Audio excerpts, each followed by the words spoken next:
Hermann and Dorothea Soto rode the sun, now fast sinking to rest. The two walked together, whilst he veiled himself deep in clouds which thunder portended out of his veil, now here, now there, with fiery glances beaming over the plain with rays foreboding and lurid. May this threatening weather, said Hermann, not bring to us shortly hail and violent rain, for well does the harvest now promise. And they both rejoiced in the corn so lofty and waving, well nigh reaching the heads of the two tall figures that walked there. Then the maiden spoke to her friendly leader as follows: Generous youth, to whom I shall owe a kind destiny shortly, shelter and home, when so many poor exiles must weather the tempest. In the first place tell me all about your good parents, whom I intend to serve with all my soul from henceforward. Knowing one's master, 'tis easier far to give satisfaction, by remembering the things which he deems of the highest importance, and on which he has set his heart with the greatest decision. Tell me, then, how best I can win your father and mother. Then the good and sensible youth made answer as follows: You are indeed quite right,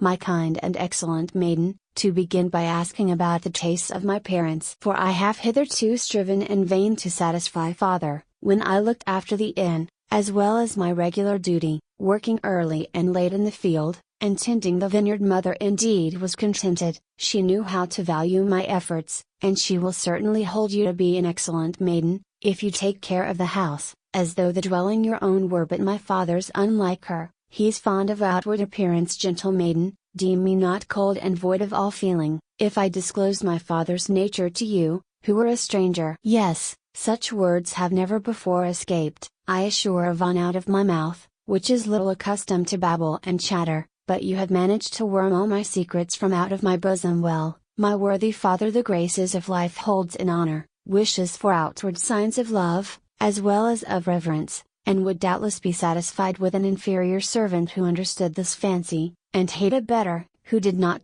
Cheerfully she replied, with gentle movement increasing through the darkening path the speed at which she was walking. I in truth shall hope to satisfy both of your parents, for your mother's character my own nature resembles, and to external graces have I from my youth been accustomed. Our old neighbors, the French, in their earlier days laid much stress on courteous demeanor. 'Twas common alike to nobles and burghers, and to peasants, and each enjoined it on all his acquaintance. In the same way, on the side of the Germans, the children were trained up every morning, with plenty of kissing of hands and of curtsies, to salute their parents, and always to act with politeness. All that I have learned, and all I have practiced since childhood, all that comes from my heart, I will practice it all with the old man. But on what terms shall I scarcely dare ask such a question, be with yourself, the only son, and hereafter my master?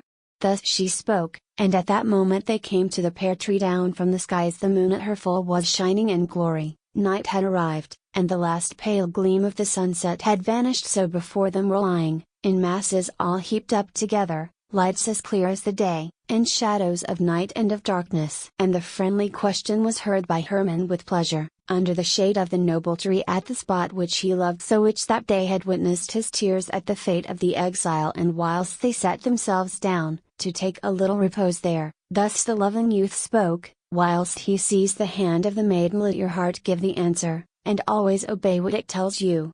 But he ventured to say no more, however propitious was the moment. He feared that no would be her sole answer. Ah!